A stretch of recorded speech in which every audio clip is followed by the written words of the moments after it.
ora, ko taru mai Kerehoma Whānau. Kia ora, ko Moeahi Kerehoma Whānau. Kia ora, ko Hayley Kipa tōku ingoa. Kia ora, ko Kane Teira Kerehoma Whānau. We're a kapa haka family and, you know, we've been born into it. So, you know, it's quite hard when we try and think of just memories. And if I was to think of this place in terms of kapa haka, at the forefront of my mind is our nanny Kerehoma, who was very, was a great support system for her brother, as I know it, Korogog. And she followed him and supported him in this world with Te Puru o Tāmaki. So I used to love coming here when I was a little kid. I was about 7 and I would come to her whare down at 15 to 55 ki te moana, and I would hear the kapa haka here. Although one part of us, we've all kind of got experiences with te wakahuia.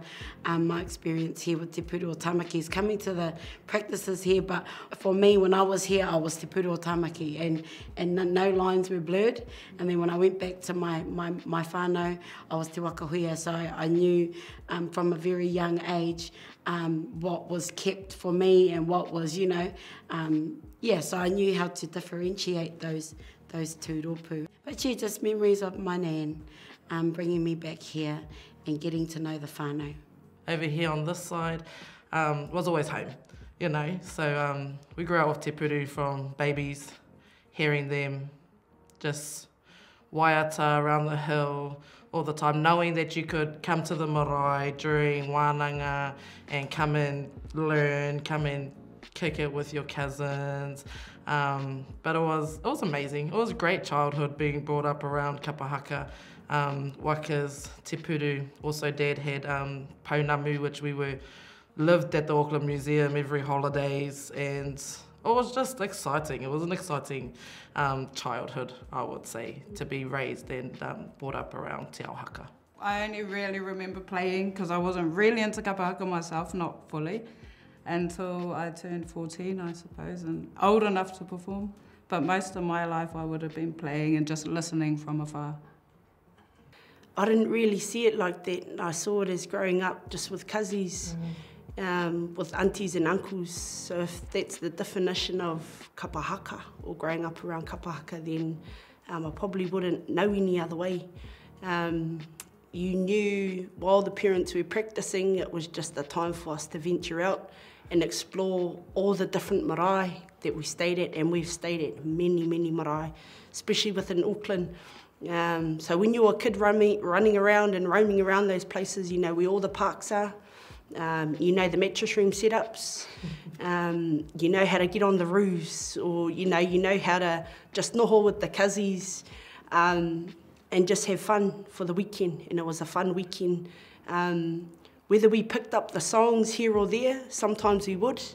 It was just the environment, I guess, that we grew up on. And, you know, having a lot of cousins and a lot of whānaus, we didn't actually realise we weren't blood cousins for the most part, until we kind of got older and realised, oh, geez, we're not actually blood cousins. But if that's the definition of kapa haka, then it was a great way to make cousins, lifelong friends.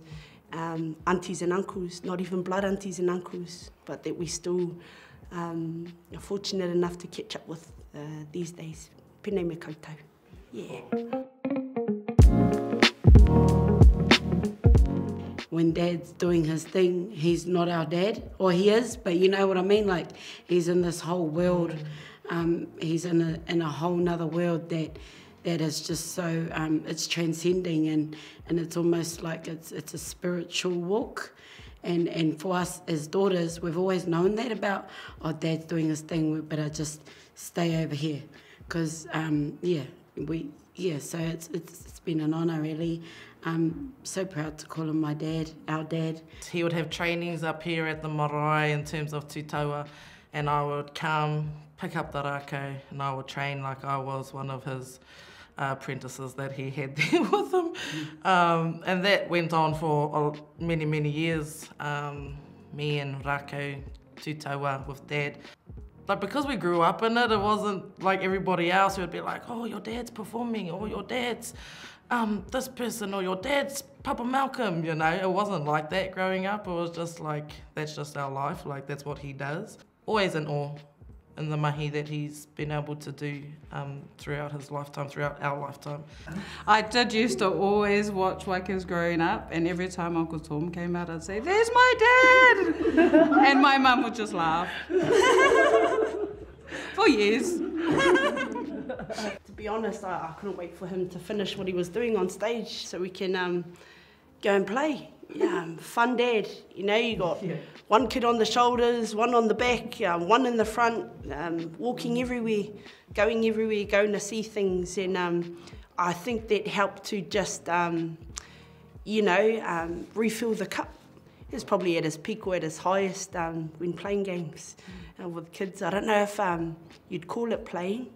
It was more like obstacle courses and games to test your agility, to test your reflexes. But, you know, those were his ways in a way of training us without literally training us in weaponry. I remember watching him through practices, I think, Lion King or no matter what kind of spiel or matataki mahi that he had to do, he never does things twice. He never really practices. Most things are kind of prescribed these days.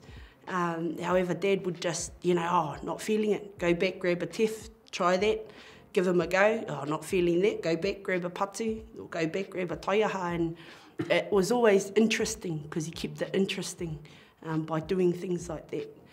Along with what his hands are doing and stuff too, I love watching his eyes.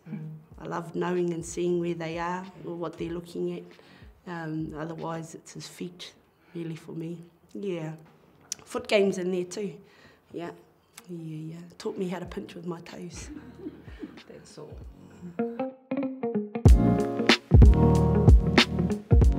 Doesn't worry about what other people think or say or do. And I know I've kind of got that kind of whakaaro too. Just worry about myself and what I'm doing, our whānau. Growing up, he had many friends, many haka friends and many relationships. But always was family first, was always home, always provided for us and our whānau. One thing that we all have in ourselves is standing true to who we are, and we do get that from him. All of those things, they're basic, but having it around all your life, you learn it, you do it. I think 1 year around Manihuia, we used to ask our grandfather, "Hey koro, can we do some rākau stuff? Or can we do some patu stuff?" And he used to think about things, but this time he agreed. But with the condition that we do that with our fathers, that our fathers are the ones that teach us or guide us through rākau and weaponry when it came to stuff with Manihuia. A mātou pāpā katoa ko pāpā tēnei, Uncle Boy, Uncle Wee, me Uncle Tāp, but Dad was really the ones that was hands-on with us with Manihuia. But what he was able to teach us without training us in weaponry itself is to just feel the rākau and go for it. So there was no restriction. Me pēnei, no, you can't do that, you can consider him a little bit unorthodox when it comes to that, but in terms of the opportunity to explore mau rākau and what those different things can do, I have fun working with my dad doing that stuff, especially with patu stuff. It's not worth doing if it's not fun, and if it's something you don't want to do, or it's never something forced as well. And that always will stay with me.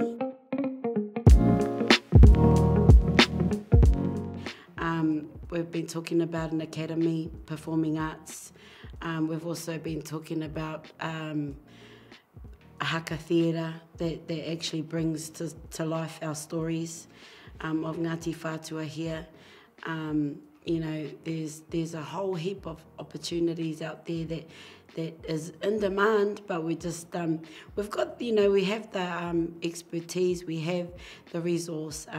It's just really having the proper engagement with our rangatahi to see whether it's an appetite that they might like to take on in the future. Some of it is happening right now.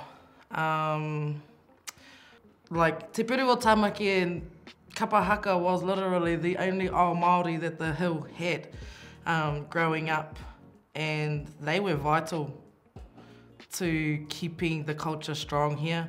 We always must remember though, for a lot of people, Kapa Haka's been the life source. It's been the vehicle that carries reo tikanga, but through Kapa Haka it's almost made it a neutral space. It's not biased. Whether you are left-hand takahi or you are left-hand poi or left-hand takahi, Kapa Haka a whānau nei, it's not biased to anyone. And I guess that just creates or makes the safe space for our whānau to keep coming back and keep coming back.